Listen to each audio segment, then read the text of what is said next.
أعوذ بالله من الشيطان الرجيم. بسم الله الرحمن الرحيم. ياسين والقرآن الحكيم إنك لمن المرسلين على صراط مستقيم تنزيل العزيز الرحيم لتنذر قوما ما أنذر آباؤهم فهم غافلون لقد حق القول على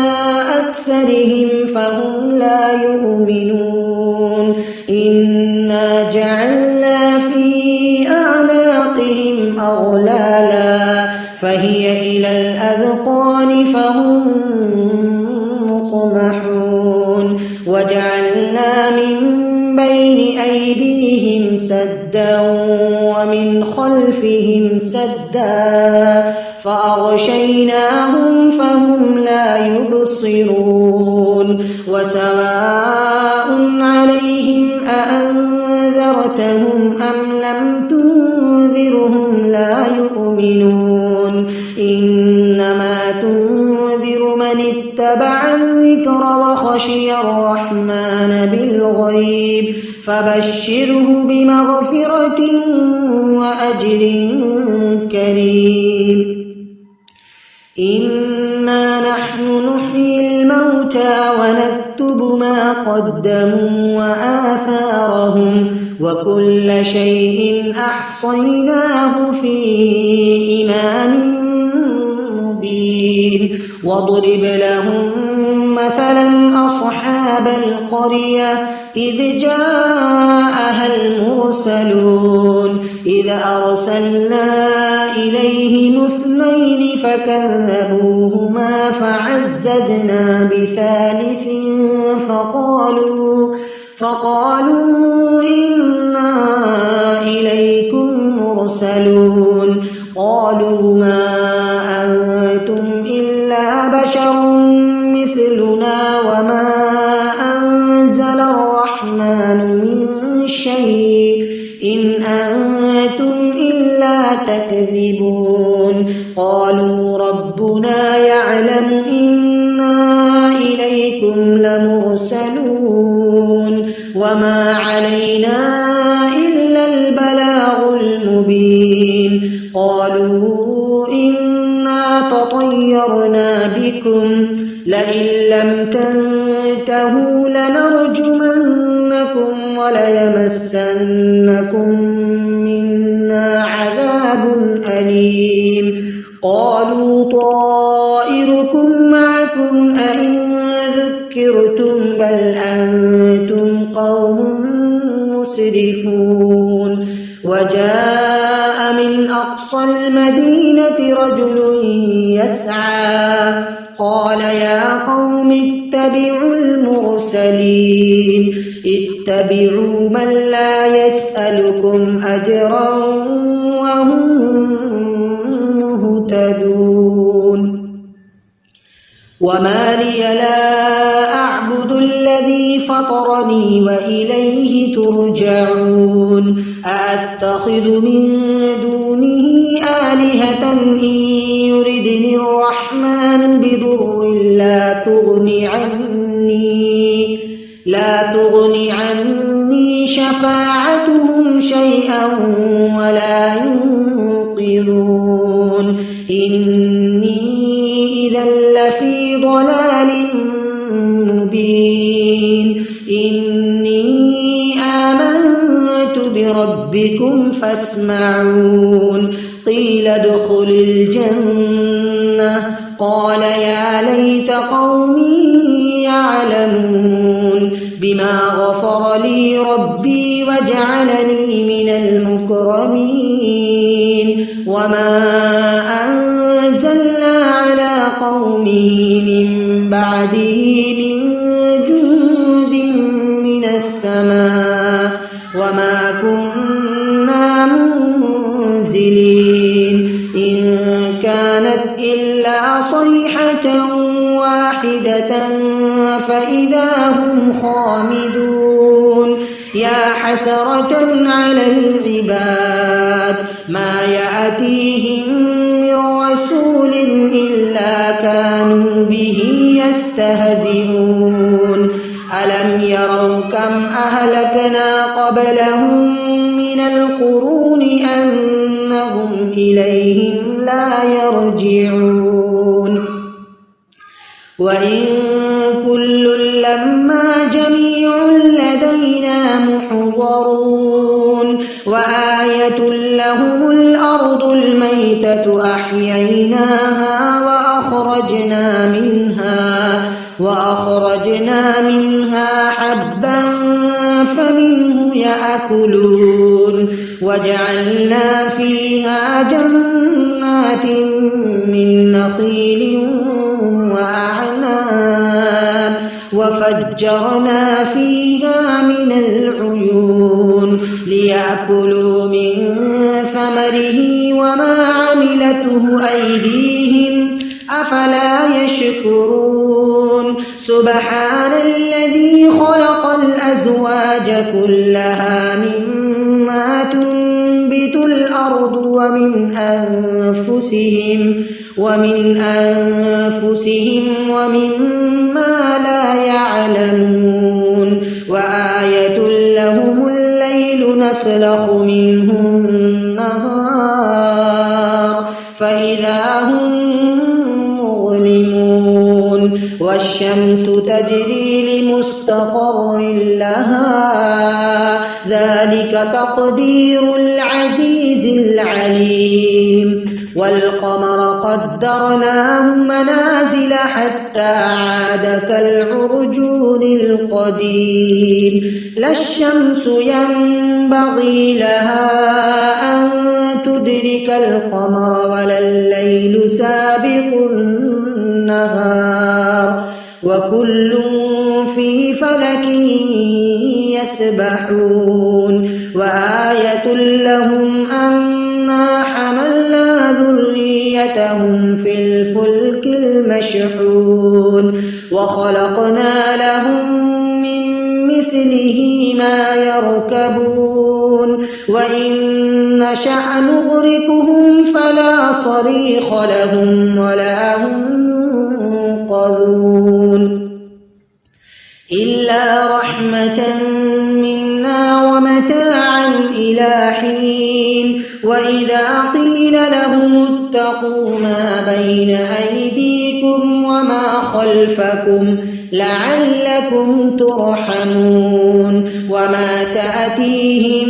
من آية من آيات ربهم إلا كانوا عنها معرضين وإذا قيل لهم أنفقوا مما رزقكم الله قال الذين كفروا للذين آمنوا أنطعم من لو يشاء الله أطعمه إن أنتم إلا في ضلال مبين ويقولون متى هذا الوعد إن كنتم صادقين ما ينظرون إلا صيحة واحدة تأخذهم وهم يخصمون فلا يستطيعون توصية ولا إلى أهلهم يرجعون ونفخ في الصور فإذا هم من الأجداث إلى ربهم ينسلون قالوا يا ويلنا من بعثنا من مرقدنا هذا ما وعد الرحمن وصدق المرسلون إن كانت إلا صيحة واحدة فإذا هم جميع لدينا محضرون فاليوم لا تظلم نفس شيئا ولا تجزون إلا ما كنتم تعملون إن أصحاب الجنة اليوم في شغل فاكهون هم وأزواجهم في ظلال على الأرائك متكئون لهم فيها فاكهة ولهم ما يدعون سلام قولا من رب رحيم وامتازوا اليوم أيها المجرمون ألم أعهد إليكم يا بني آدم ألا تعبدوا الشيطان إنه لكم عدو مبين وأن اعبدوني هذا صراط مستقيم ولقد أضل منكم جبلا كثيرا أفلم تكونوا تعقلون هذه جهنم التي كنتم توعدون اصلوها اليوم بما كنتم تكفرون اليوم نختم على أفواههم وتكلمنا أيديهم وتشهد أرجلهم بما كانوا يكسبون ولو نشاء لطمسنا على أعينهم فاستبقوا الصراط فأنى يبصرون ولو نشاء لمسخناهم على مكانتهم فما استطاعوا مضيا ولا يرجعون ومن نعمره ننكسه في الخلق أفلا يعقلون وما علمناه الشعر وما ينبغي له إن هو إلا ذكر وقرآن مبين لينذر من كان حيا ويحق القول على الكافرين أولم يروا أنا خلقنا لهم مما عملت أيدينا أنعاما فهم لها مالكون وذللناها لهم فمنها ركوبهم ومنها يأكلون ولهم فيها منافع ومشارب أفلا يشكرون واتخذوا من دون الله آلهة لعلهم ينصرون لا يستطيعون نصرهم وهم لهم جند محضرون فلا يحزنك قولهم إنا نعلم ما يسرون وما يعلنون أولم ير الإنسان أنا خلقناه من نطفة فإذا هو خصيم مبين وضرب لنا مثلا ونسي خلقه قال من يحيي العظام وهي رميم قل يحييها الذي أنشأها أول مرة وهو بكل خلق عليم الذي جعل لكم من الشجر الأخضر نارا فإذا أنتم منه توقدون أوليس الذي خلق السماوات والأرض بقادر على أن يخلق مثلهم بلى وهو الخلاق العليم إنما أمره إذا أراد شيئا أن يقول له كن فيكون فسبحان الذي بيده ملكوت كل شيء وإليه ترجعون بسم الله الرحمن الرحيم الرحمن خلق الإنسان علمه البيان الشمس والقمر بحسبان والنجم والشجر يسجدان والسماء رفعها ووضع الميزان ألا تطغوا في الميزان وأقيموا الوزن بالقسط ولا تخسروا الميزان والأرض وضعها للأنام فيها فاكهة والنخل ذات الأكمام والحب ذو العصف والريحان فبأي آلاء ربكما تكذبان خلق الإنسان من صلصال كالفخار وخلق الجان من مارج من نار فبأي آلاء ربكما تكذبان رب المشرقين ورب المغربين فبأي آلاء ربكما تكذبان مرج البحرين يلتقيان بينهما برزخ لا يبغيان فبأي آلاء ربكما تكذبان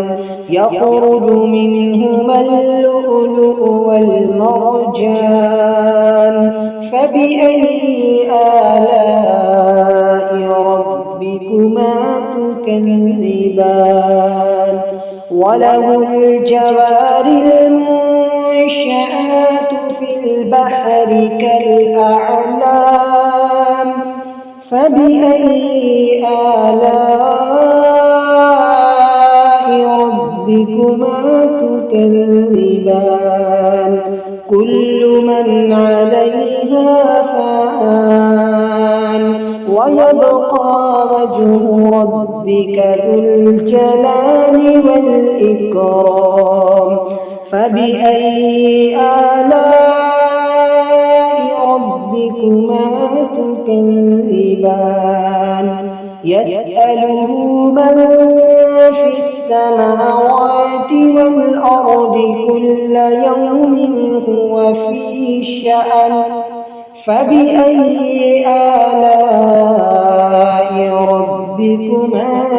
تكذبان سنفرغ لكم أيها الثقلان فبأي آلاء ربكما تكذبان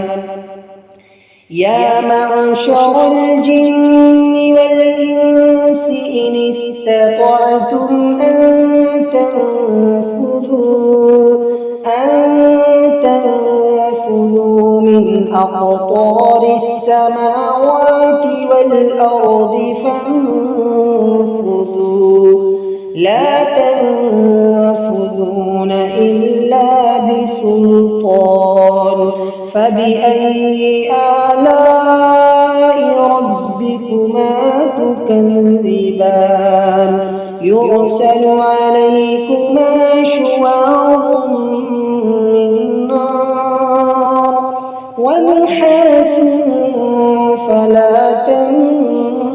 تنتصران فبأي آلاء ربكما تكذبان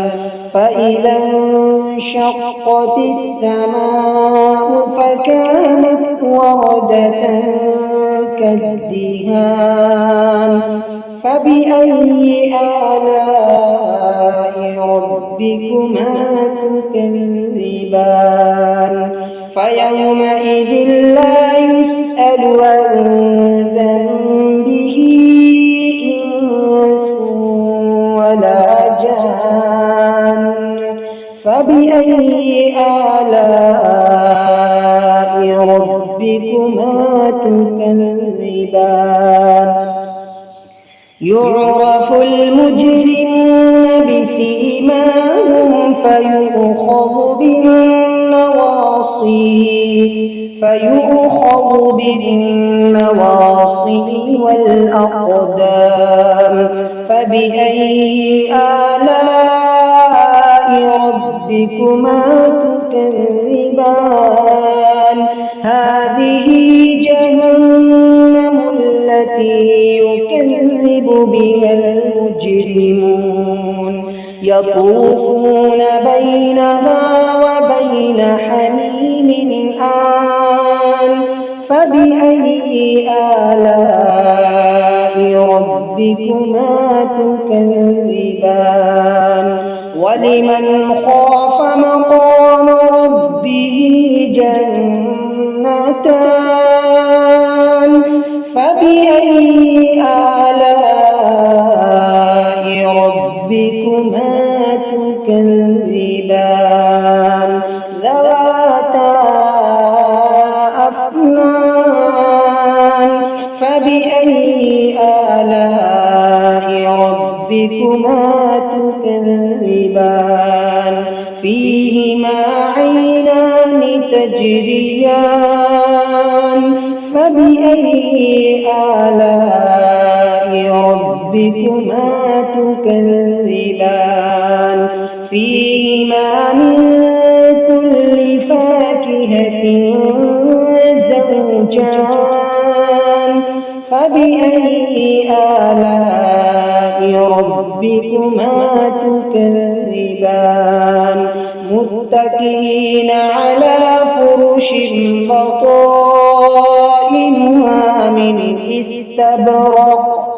وجنى الجنتين دان فبأي آلاء ربكما تكذبان فيهن قاصرات الطرف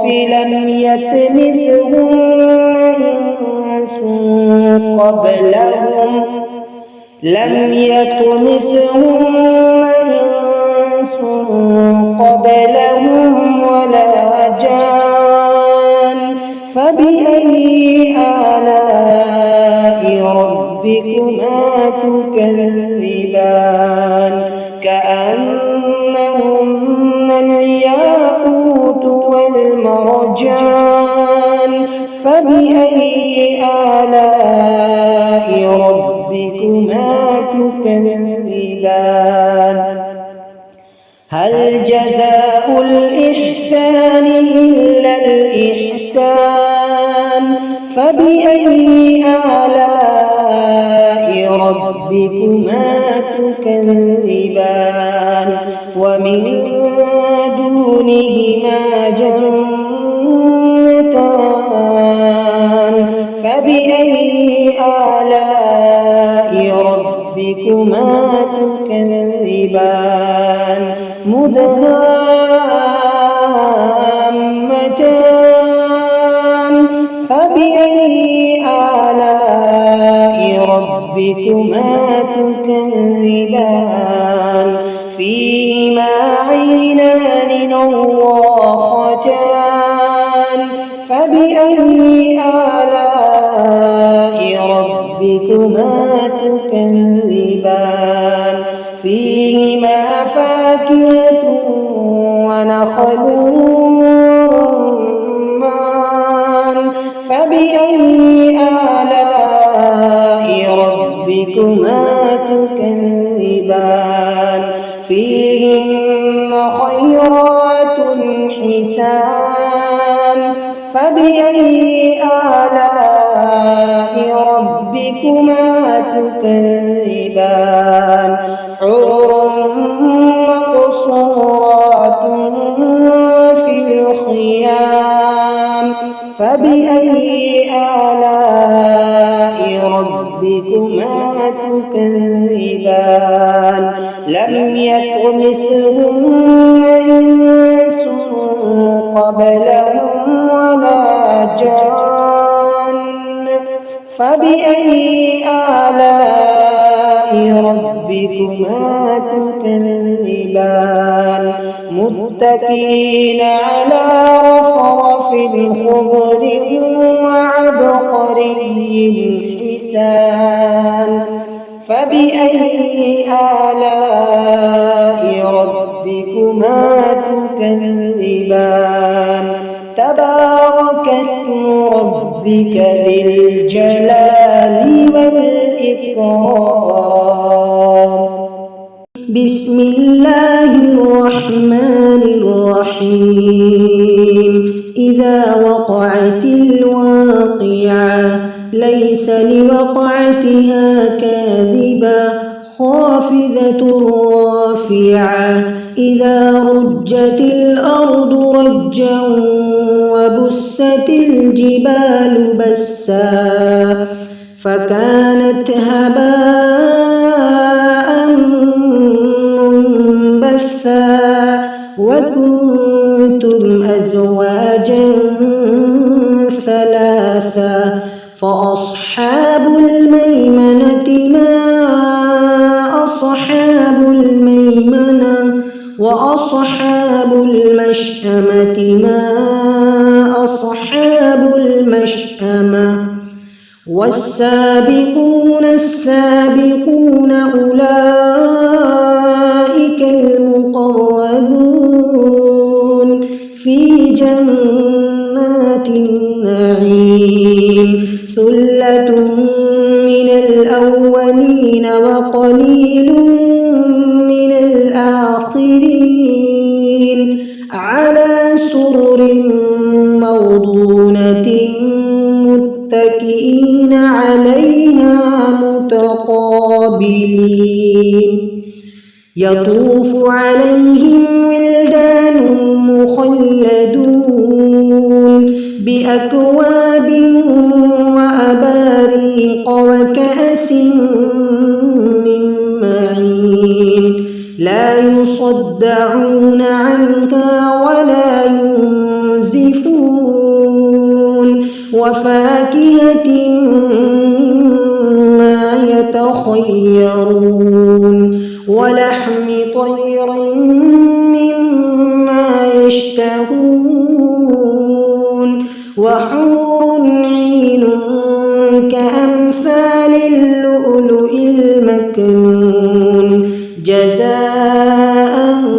بما كانوا يعملون لا يسمعون فيها لغوا ولا تأثيما إلا قيلا سلاما سلاما وأصحاب اليمين ما أصحاب اليمين في سدر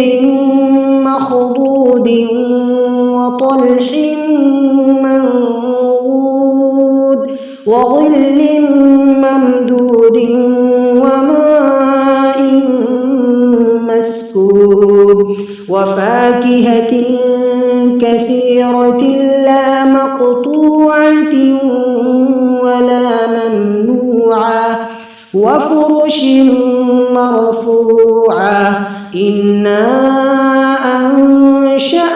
أنشأناهن إنشاء فجعلناهن أبكارا عربا أترابا لأصحاب اليمين ثلة من الأولين وثلة من الآخرين وأصحاب الشمال ما أصحاب الشمال في سموم وحميم وظل من يحموم لا بارد ولا كريم إنهم كانوا قبل ذلك مترفين الأسرفين وكانوا يصرون على الحنث العظيم وكانوا يقولون أإذا متنا وكنا ترابا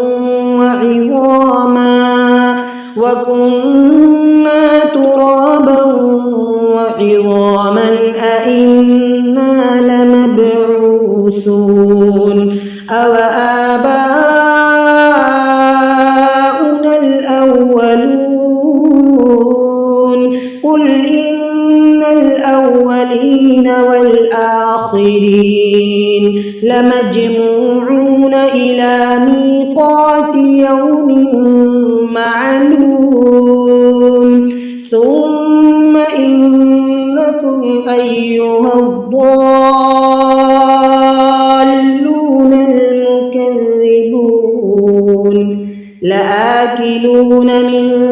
شجر من زقوم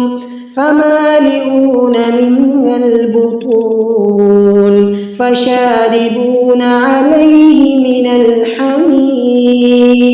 فشاربون شرب الهيم هذا نزلهم يوم الدين نحن خلقناكم فلولا تصدقون أفرأيتم ما تمنون أأنتم تخلقونه أم نحن الخالقون نحن قدرنا بينكم الموت وما نحن بمسبوقين على أن نبدل أمثالكم وننشئكم فيما لا تعلمون ولقد علمتم النشأة الأولى فلولا تذكرون أفرأيتم ما تحرثون أأنتم تزرعونه أم نحن الزارعون لو نشاء لجعلناه حطاما فظلتم تفكهون إنا لمغرمون بل نحن محرومون أفرأيتم الماء الذي تشربون أأنتم أنزلتم من المزن أم نحن المنزلون لو نشاء جعلناه أجاجا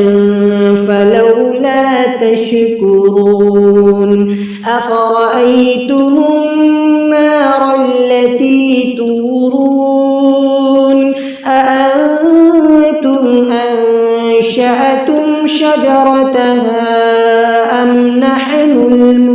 المنشئون نحن جعلناها تذكرة ومتاعا للمقوين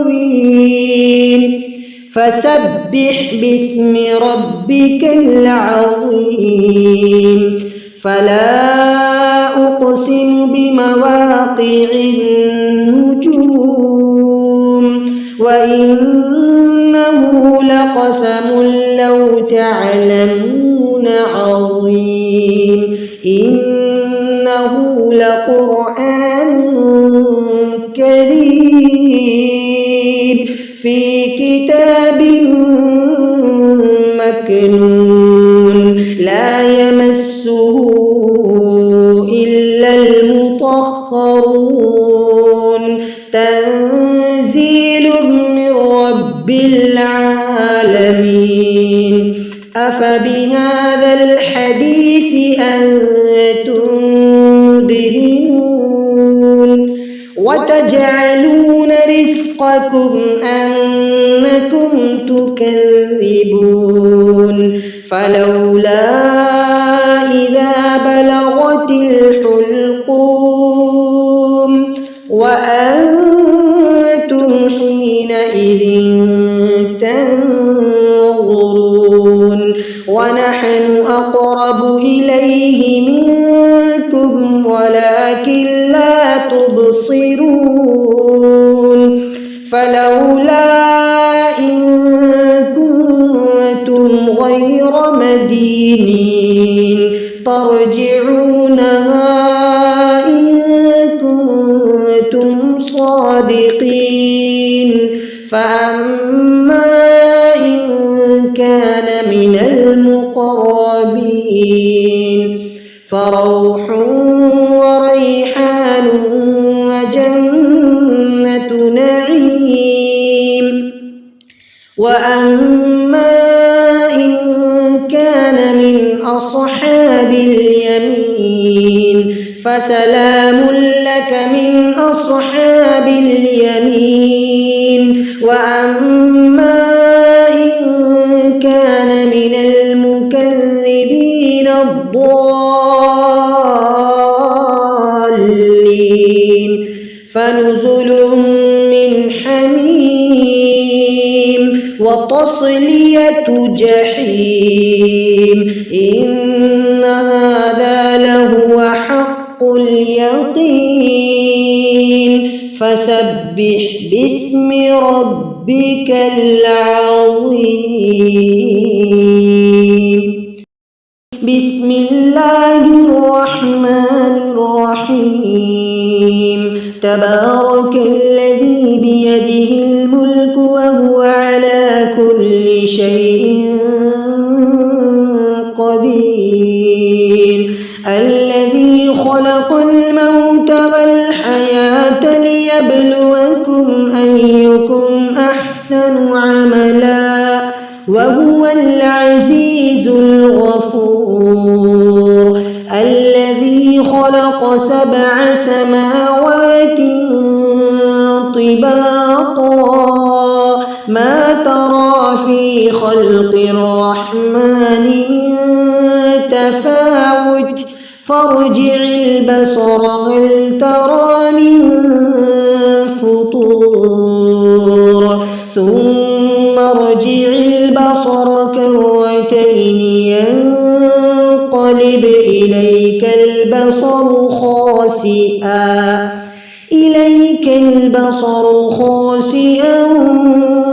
وهو حسير ولقد زينا السماء الدنيا بمصابيح وجعلناها رجوما للشياطين وأعتدنا لهم عذاب السعير وللذين كفروا بربهم عذاب جهنم وبئس المصير إذا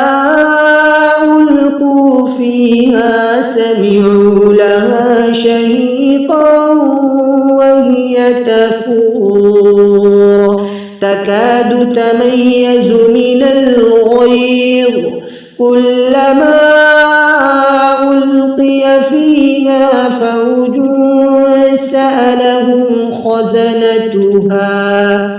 سألهم خزنتها ألم يأتكم نذير قالوا بلى قد جاءنا نذير فكذبنا وقلنا ما نزل الله من شيء إن أنتم إلا في ضلال كبير وقالوا لو كنا نسمع أو نعقل ما كنا في أصحاب السعير فاعترفوا بذنبهم فسحقا لأصحاب السعير إن الذين يخشون ربهم بالغيب لهم مغفرة وأجر كبير وأسروا قولكم أو اجهروا به إنه عليم بذات الصدور ألا يعلم من خلق وهو اللطيف الخبير هو الذي جعل لكم الأرض ذلولا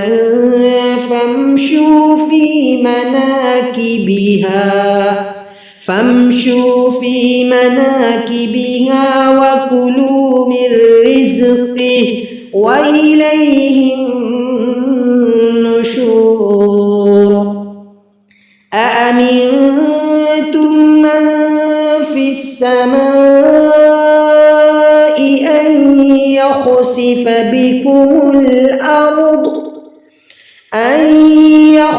بكم الأرض فإذا هي تمور أم أمنتم من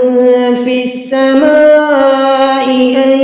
يرسل عليكم حاصبا